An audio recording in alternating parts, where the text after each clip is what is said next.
and Lara Trump. Some subpoenas to individuals and businesses sought statistical data and analysis relating to donors and fundraising efforts. Arctic Frost was the vehicle by which FBI agents and DOJ prosecutors could improperly investigate the entire Republican political apparatus. Contrary to what Smith has said publicly, this was clearly a fishing expedition. If this had happened to Democrats, they'd be as rightly outraged as we are outraged. We're making these records public in the interest of transparency and so that the American people can draw their own conclusions. Senator Johnson. Thank you, Chairman Grassley. I want to thank the chairman. I want to thank his staff for their tenacity and their cooperation in all of our joint investigations. I think it's important to note that the records that we are now making public and for personal transparency were not obtained from the agency. They were obtained through a whistleblower. So my first point is we need more whistleblowers. We need people, men and women inside these agencies who have integrity, who want to see the integrity and credibility of the Department of Justice, of the FBI restored, come forward. Because right now I think Kash Patel, Pam Bondi are overwhelmed by all the messes they're trying to clean up. The agencies have been, lost a lot of personnel. People simply couldn't serve the Trump administration. It's hard to hire people because of all the lawfare. And there's still partisan actors burrowed in trying to sabotage their efforts. So we need whistleblowers. The reason they come forward to Chairman Grassley is because he's been such a champion of whistleblowers. So again, I thank him for that. What is revealed in those 1,700 pages of documents, in those 197 subpoenas, is nothing short of a Biden administration enemies list. I'm old enough to understand how toxic a term that was under Richard Nixon. This is far worse, orders of magnitude worse. People need to understand how politicized the Biden administration turned all these agencies. And again, the best way to describe President Biden's attitude were his exact quotes. He thought basically half America were domestic terrorists. In September 2022, in front of Independence Hall, he said, Donald Trump and the MAGA Republicans represent an extremism that threatens the very foundation of our republic. A year later, in New York City, Donald Trump and his MAGA Republicans are determined to destroy American democracy. Now, nothing could be further from the truth.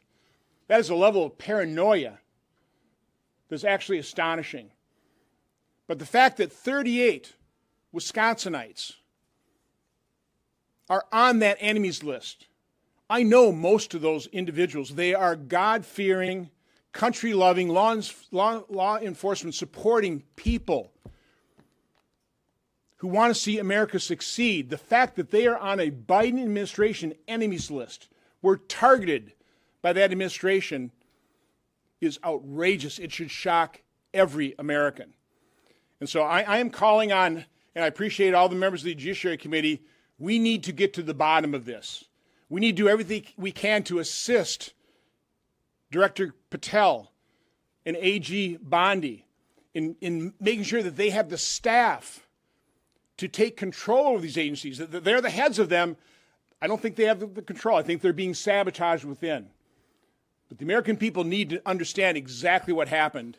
And again, I'm calling on members of the Judiciary Committee to help Senator Grassley and myself get to the bottom of this so we can expose this, so this doesn't happen again in America. This has to end. With that, I'll turn it over to Senator Cornyn. I want to thank Senator Grassley and Senator Johnson for their perseverance in this investigation. This is the United States of America. It's not a banana republic. It's not a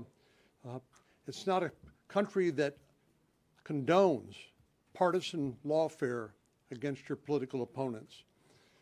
We don't have the time to go through all of the many ways that the Democratic Party and President Trump's opponents tried to target him and tried to destroy him, including people like James Comey, who single-handedly wanted to get a special counsel appointed, where a 2-year investigation followed with no result, no evidence of any legal violation. But I can't think of any greater evidence of weaponization in the fact, as you heard from Senator Grassley and Senator Johnson, this extended far beyond President Trump and extended to President Trump's supporters, not only here in the United States Senate, but more broadly. Jack Smith did not act alone.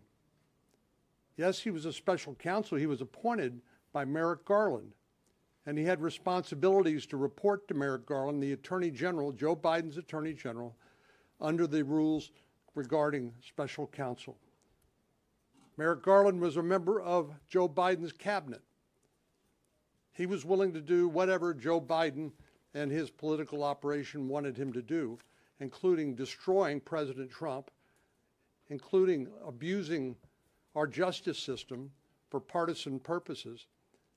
And here, to me, is the most troublesome part of all this. If they would do that to the President of the United States, if they would do this to United States senators and members of Congress, what would they do to you? People who don't enjoy the bully pulpit or the platform that elected representatives have. This ought to be a chilling message to each and every American who loves this great country and believes in our constitutional system and equal justice under the law. Thank goodness for Senator Grassley and Senator Johnson for their investigation, but we will get to the bottom of this. Senator Cruz. Arctic frost is Joe Biden's Watergate. Merrick Garland was a fundamentally corrupt attorney general. Jack Smith was a fundamentally corrupt prosecutor. This was a political enemies list from the beginning. 197 subpoenas for 430 Republican entities and individuals. That is an absolute and egregious abuse of power. The Biden Justice Department signed off on issuing subpoenas for the phone records of at least 9 U.S. senators. 20% of the Republicans in the United States Senate were the target of this fishing expedition. They did so in complete contravention of the Constitution, of separation of powers, of the speech and debate clause, of free speech, of basic rights of privacy. This is an executive who believes it is justified spying on their opponents in the legislature because they convince themselves the ends justify the means. I want to talk to you about one of those subpoenas. One of those subpoenas went from Jack Smith to AT&T, seeking my cell phone communications. It went to AT&T, and I actually want to commend AT&T for doing the right thing. AT&T is based in Texas. AT&T looked at that subpoena, and they went to their legal counsel, and they said, what should we do with that subpoena? And their legal counsel said, you cannot comply because this is protected by the speech and debate clause of the U.S. Constitution. And so AT&T declined to comply, did not hand over my cell phone records. Now, one might ask, ordinarily, a phone company being asked to hand over the phone records of a sitting senator would notify that senator. Well, there was a reason AT&T did not do so. Accompanying the subpoena was an order, which I have in my hand right here, an order that was signed by Judge James E. Boasberg. Now, who is Boasberg? Boasberg is that radical leftist judge who is out of control, who has been issuing nationwide injunctions one after the other, trying to stop President Trump from carrying out his mandate from the voters. Judge Boasberg issued an order to AT&T and signed that order, prohibiting AT&T from informing me of this subpoena for at least 1 year.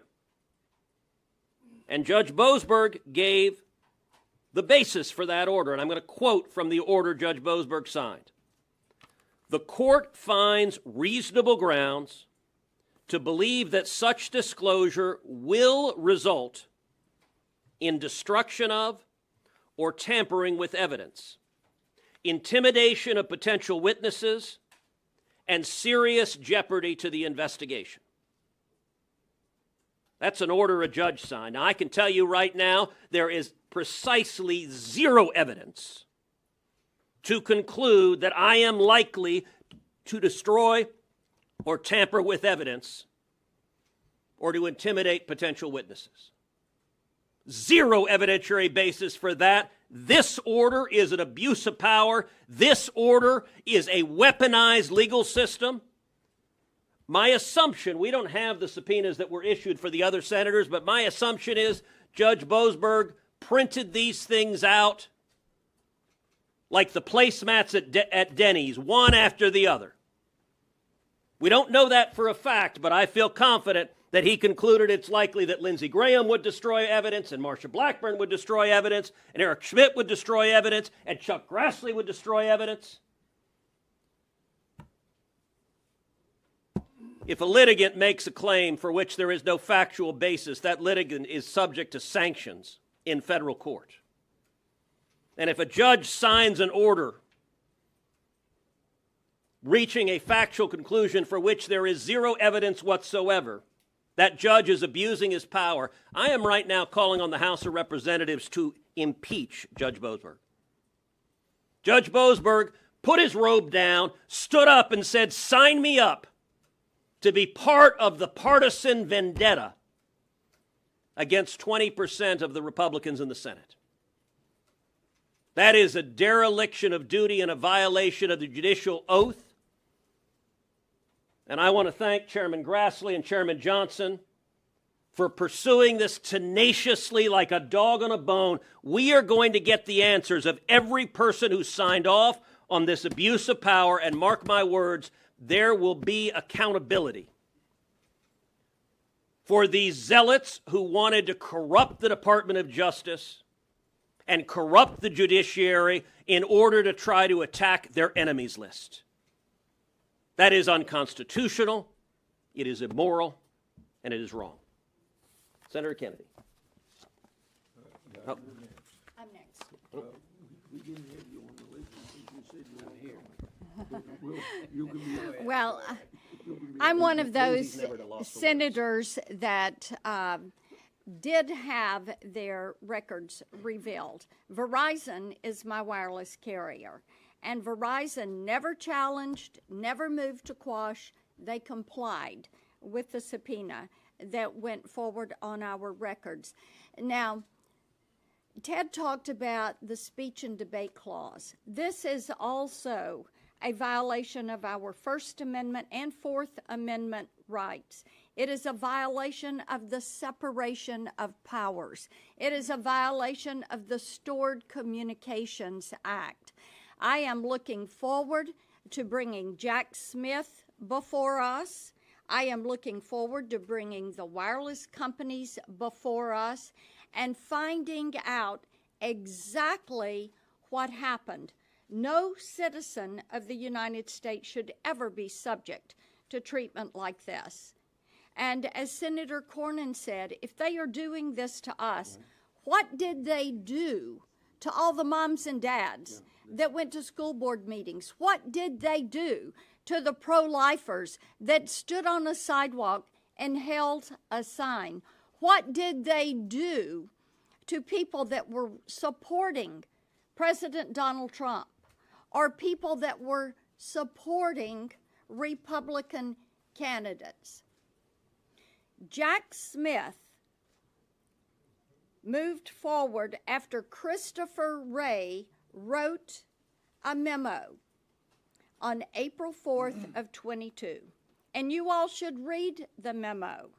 It is how to write. It's going to be textbook for how to write a fishing expedition memo. Nebulous, vague language, alleging, assuming, things that should never be done. And then Lisa Monaco puts her mark on it, encouraging Merrick Garland to sign it so that they could put Jack Smith in as a special counsel. Thank goodness Kash Patel has fired every single person that was in that CR-15 unit, every single one of them. But we need to have hearings.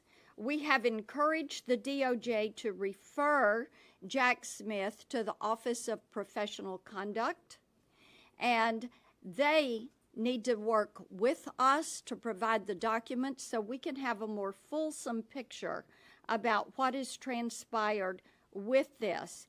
It is worse than Watergate. It is deep, it is wide, and we are just beginning to scratch the surface. Okay, and Schmidt. Well, Lindsay, go ahead. Lindsay. No, go ahead. We'll do it by height. That'll go. You're on the short end of that one. Yeah. I'm closer to the earth. So here's what I'm thinking about. If Trump had not run in 2024, would any of this happened? No. So what I want to explain to the people of the country is that within several days of him announcing, I'm going to seek the White House again, an avalanche began to form.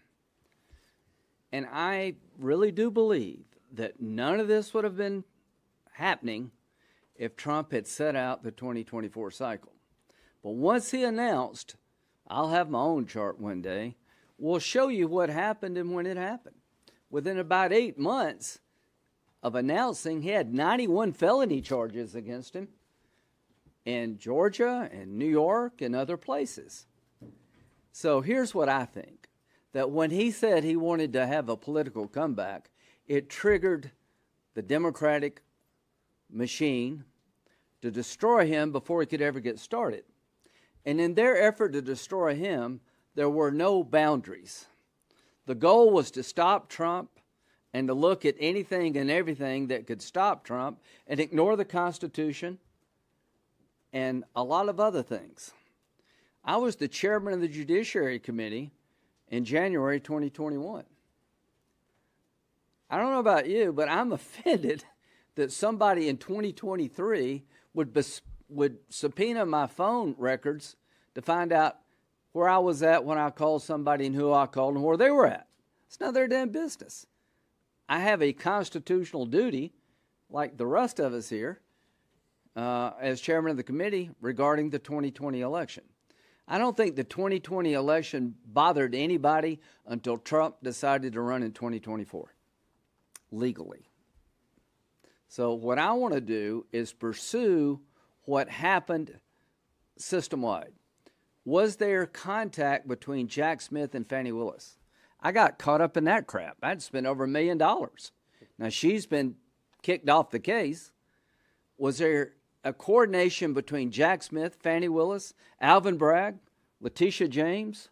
Did they talk? Did they share information? Is it just an accident that all this happened within days of Trump announcing, and within 8 or 9 months, the Republican candidate, one of the candidates for president, had 91 felony charges in the deepest blue districts in the friggin' country? You think that happened by accident? I don't think so. And we're going to get to the bottom of it.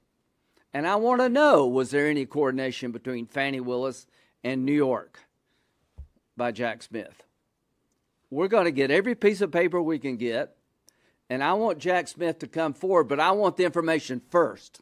He's not coming and testify when we're in the dark to the Justice Department. Please expedite the requests made by Senator Grassley and Johnson to give us any information that may exist between Jack Smith and Fani Willis, Alvin Bragg, and Letitia James. I want to know, did they talk? If they talked, what did they talk about, and when did they talk? As to me, I want to know why Verizon did the opposite of AT&T. I want to know what they asked for and how deep and how wide it went. Now, I want to know if there's an order signed by a federal judge basically slandering me, saying you can't tell Lindsey Graham because he'll do bad things. Now, if that happened, I'm not going to let it go. I'm not going to give it a pass, nor is Ted or the rest of us. So we're going to get to the bottom of it for the benefit of the future. If this can happen to Trump, it can happen to anybody that the system doesn't like. And the system one day can come after you is what's being said here.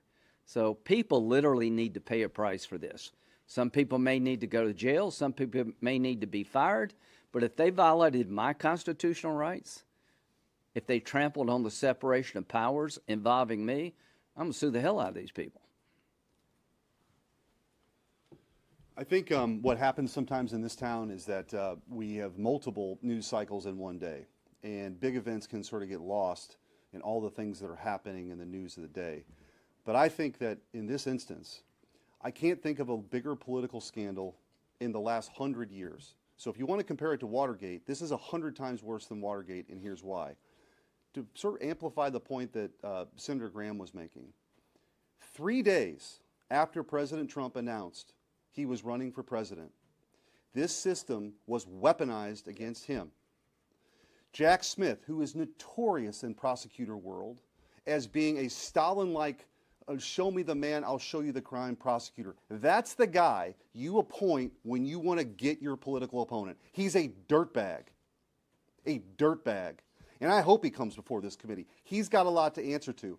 He not only went after President Trump, he went after sitting senators. At the time, I was the chairman of the Republican Attorneys General Association. Ashley Moody was also on the executive board. He came after us. And also hundreds of other people who happened to be Republicans in the United States of America. What else happened? The #2 prosecutor in Atlanta, a state prosecution of President Trump, which was ridiculous to begin with, somehow meets with the White House. The #3 person at the Department of Justice leaves the #3 job at the Department of Justice to go work for Alvin Bragg, a state prosecutor. Why is that? This was an effort to go after political opponents in America like we have never seen before. It can never happen again. And let me pull a couple people out outside of Jack Smith. Judge Boasberg.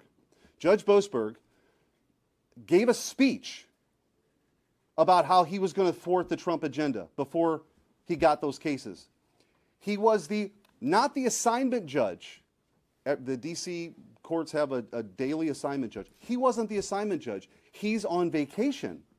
Somehow gets these cases at 1 in the morning. Was he tipped off? Did somebody tell him these cases against President Trump and his agenda now were coming? I don't know. We should find that out. But Judge Boasberg, what he did to Senator Cruz and maybe other senators, absolutely, and I don't say this lightly, absolutely is worthy of impeachment proceedings. There has to be accountability. The American people have heard a lot about this, and you're going to hear more. We should have Watergate-style hearings on this for months.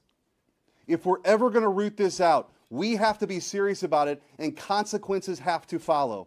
Resignations, firings, criminal prosecutions. You simply can't, in this country, use the justice system to throw people in jail because they have a red jersey on or a blue jersey on. It's completely unacceptable, but they never forgave President Trump for coming down the escalator in the first place. That's what this whole thing is about. And they can't actually believe they're in the position now that the American people sent him back. And if he didn't win, not just did he run, if he wouldn't have won, we would never know any of this stuff. Absolutely. It's just the mere fact that he won, delivered a historic political comeback nobody alive today has ever seen. Is this an issue? So we have to actually do something about it, or it will happen again. I want to thank Chairman Grassley for his leadership, only because of the respect that he has with whistleblowers and his dogged determination and that of Senator Johnson are we even here today. And there's a lot more to come. This is just what we know right now. There's a lot more that's going to come. Well, we appreciate you hanging with us and paying attention as we went through all of this today. If you don't know me, I'm Ashley Moody. I am the most junior member of the Judiciary Committee. But I showed up in January. I've been here 9 months, and I cannot tell you how shocked I have been at what transpired under the last administration. I now show up with a background as not only a lawyer, a federal prosecutor, a judge for over a decade, and the Attorney General of Florida, to make sure that this country gets back on course.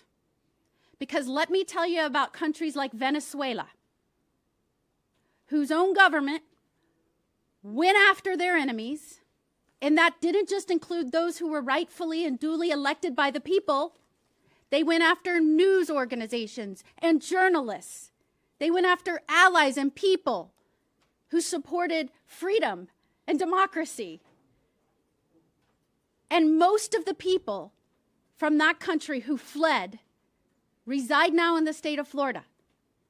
Meeting with former Supreme Court justices from Venezuela, I heard time and time again, this story that we're telling you today.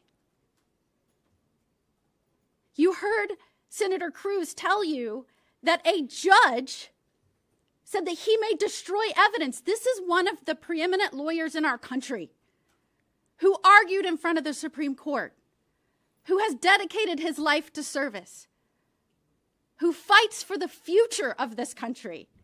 And you had an administration go after him. If you are issuing subpoenas, you're saying they're related to a criminal investigation. And you had a judge say that he could destroy evidence. Think about that.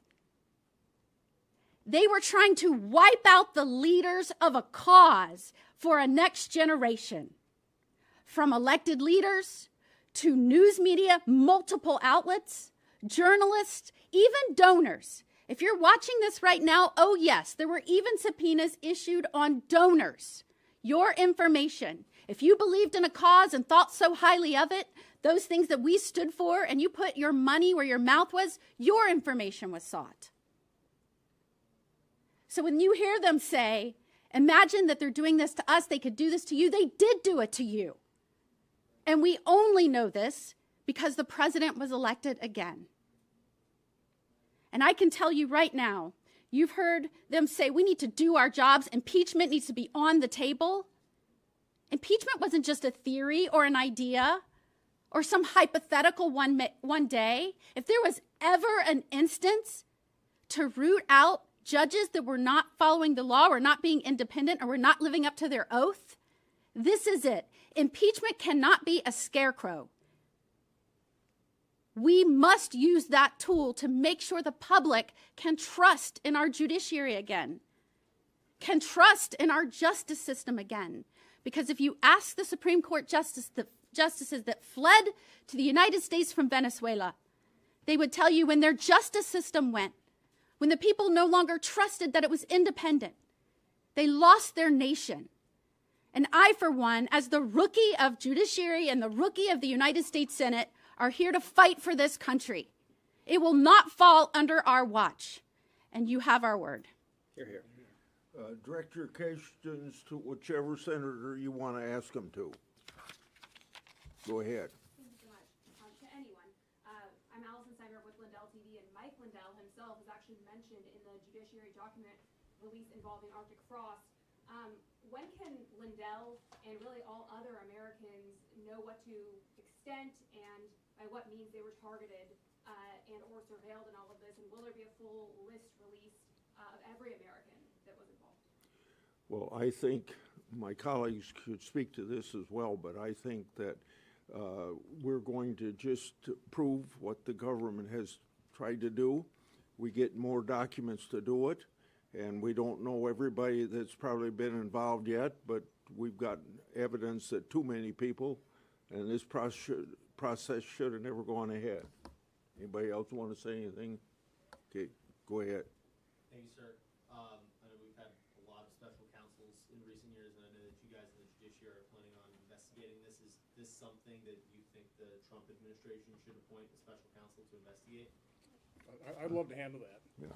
So having been involved in investigations now for about 10 years, the first thing I notice when there's a special counsel or a criminal investigation, we never get access to the information.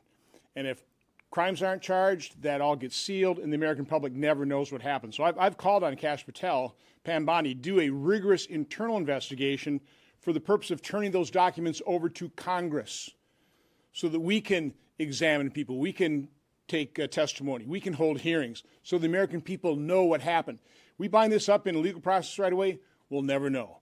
So I am, at some point in time, criminal referrals, at some point in time, criminal investigations, prosecutions, or special counsels, but that should not be the first thing we should do.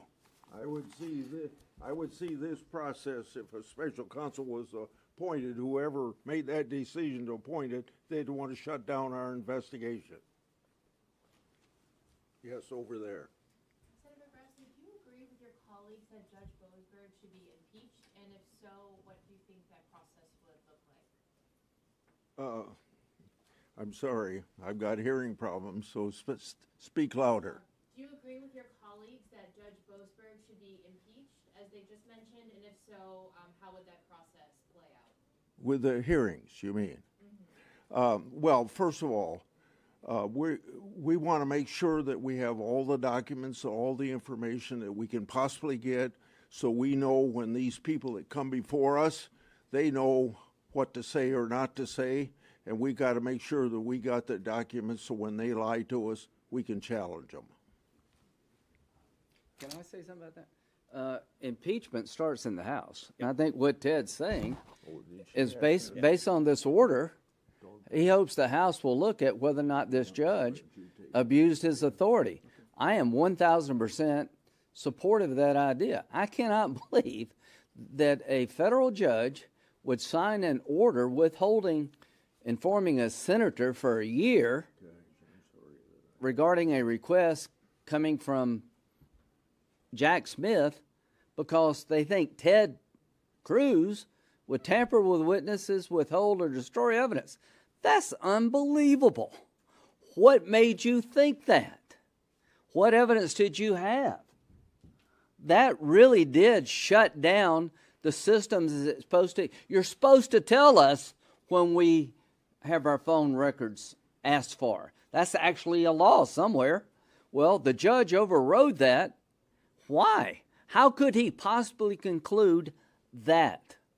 What evidence did he have? If there's no evidence, then I think he chilled the ability of Senator Cruz to be able to react in real time and violated the way this whole system's set up. They're supposed to call us. We had a judge's order saying, don't tell Ted for a whole year because Ted may destroy evidence and tamper with witnesses. That is BS. I hope somebody will look at that. And just one tweak. The judge didn't say I may destroy evidence. The judge signed an order that says the court finds reasonable grounds to believe that such disclosure will result in destruction of or tampering with evidence, intimidation of potential witnesses, and serious jeopardy to the investigation. And that is utterly without basis in fact. There was no evidence to support that. If the prosecutor made that representation, the prosecutor perjured himself. Amen. And I'd bet $20 this judge cranked out an order like that for every single senator down up here. We just happen to have mine, but it's boilerplate. If you're a Republican, you're on the enemies list, I find that you will destroy evidence. And so we're going to let the executive surveil you without Congress ever knowing about it. Let me apologize to you for not hearing your question right. Sir. Can we talk about a little bit about what these subpoenas were looking at, what they were trying to pull back? Are we talking about fundraising around January 6th? We just didn't really get a clear understanding of what those subpoenas were, what they were trying to look at in these Republican organizations. Well, an awful lot of it was about the elector case, which you have to understand. I mean, in Wisconsin, we had an alternate slate of electors. We had probably the most experienced and knowledgeable election attorney Judge Troupas, handled the president's case. He thought it was in the best interest of his client that he would appoint an alternate slate of electors. So that if he prevailed, he wouldn't end up like Al Gore before the Supreme Court. Well, even if you win, you don't have an alternate slate of electors. They tried to criminalize that. Even though our Attorney General's office said that there's nothing improper about that alternate slate of electors, that the news calls those fake electors, the Attorney General now of Wisconsin is trying to put Judge Troupas away for life. He's trying to criminalizing it. He's indicting him on felonies. So a lot of it was about the whole alternate elector part. But, you know, by and large, it was just a weaponization. It was. I mean, the timeline, I meant to do that. I want to keep my remarks short, but let's just go through the timeline. It's important. In April of 2022, Garland approves that elector case. Okay, that's April 22. August of 22, they raid Mar-a-Lago.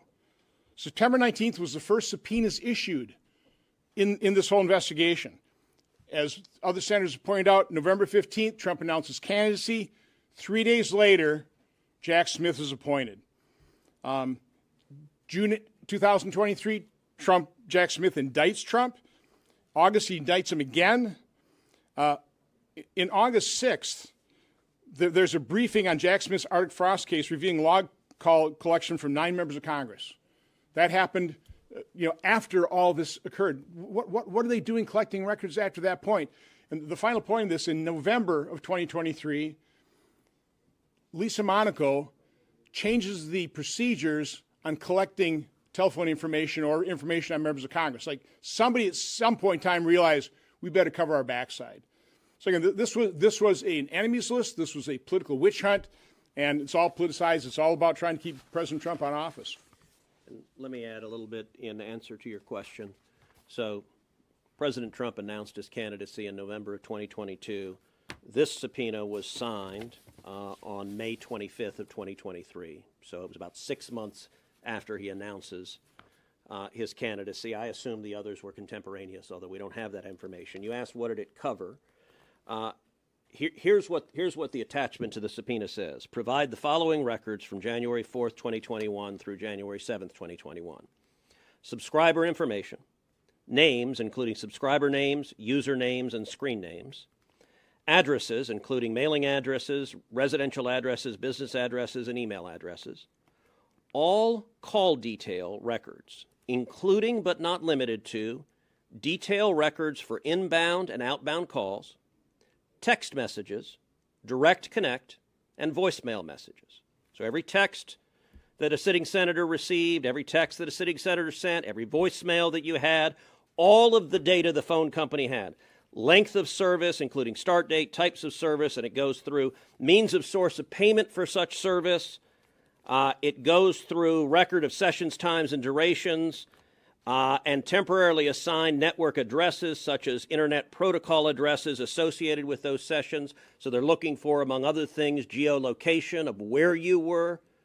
This is flat-out surveillance. And by the way, the Supreme Court has concluded that law enforcement can't get geolocation from a cell phone without particularized evidence of a crime. They didn't have that. This was a fishing expedition to say, give me everything you got on 20% of the Republicans in the Senate. Like 30 months after the 2020 election. Yeah. Just real quick, Jack Smith recently said he wanted to testify in a public setting, and I know that he sort of gave a list of preconditions. First, do you have an update on whether or not he'll testify, and any of those preconditions kind of stand out to you? Are you have a problem with any of them? You're saying Jack Smith wants to testify? Yeah, again, we need the documents first so we can determine whether he's telling us the truth or not. Otherwise, he comes in with all the advantage. So, no, we need those documents. That's why we need Cash Patel. We need them to gain control of their agency, which is difficult to do, to turn these records over so we're prepared to either have them give a transcribed interview or do a hearing. And I will say, too, Senator Cruz talked about his subpoena. We released the subpoenas. They are broad. These are not narrow, targeted subpoenas. They're looking for everything but the kitchen sink. I mean, trust me, you would not want to get a subpoena like that. And let me also put, just from the AG perspective, if it wasn't for when I was AG and the Republican AGs pushed back on the Biden agenda, right? We took the vaccine mandate to the Supreme Court, we won. On the student loan, and won. We took the student loan debt forgiveness case to the Supreme Court, and we won. We fought against all the overreach from COVID. We took on all those issues and won. So if that's a predicate for criminal prosecution, because you're the constitutionally elected lawyer for the people of your state pushing back against illegal activity from a president. I can't think of a more chilling activity that this previous administration headed by Biden and then, of course, his minions who were doing his dirty work were. That's, again, why, I think it's just easy to kind of like, oh, there's another, whatever, it's another story, and there's another. Like, if you put this in its full context and laid it out in a book, you would not think it happened in the United States of America. Who wants the very last question? You. Thank you. Kind of piggybacking off of this question about Jack Smith's public testimony, if that's happening, you guys are saying that you need Cash Patel to get you those documents. Do you have any estimate on a timeline of what that would look like? Are you sending people to help? What is that? You're saying you need staff? Yeah, so what I can just say in terms of my own staff's working with Cash Patel, and again, he's doing everything he can, but we're getting reports that they are having very difficult time getting documents. I mean, ran the same problem with Bobby Kennedy or HHS. He's for radical transparency. It took months for him to break the logjam inside HHS to give us the documents. So again, this is a challenge. That's why he's, again, the Judiciary Committee's got to do everything they can to help Cash Patel get control of his agencies, get us those documents. From my perspective here, I would simply say this, that I think that we're getting maximum cooperation from the FBI, somewheres in the bowels of the Department of Justice. One of two things: either it takes a long time to go through this stuff, or they're looking for an excuse not to give it. But quite frankly, we've got to have the Attorney General jack the people up that are under her, that are keeping us from getting these documents. And I made that statement not only to you just now, but in one of our hearings within the last 2 weeks, made very clear that this is something that we're trying to get out to the public to make sure all the wrong that's been done to President Trump over the last 10 years, and for the historical reason to make sure it doesn't happen again. We want this out, and I would think that it would be in Trump's own interest to tell the Justice Department that this stuff ought to be made public so that we never have it happen again, not just to him, but to anybody else. Thank you much.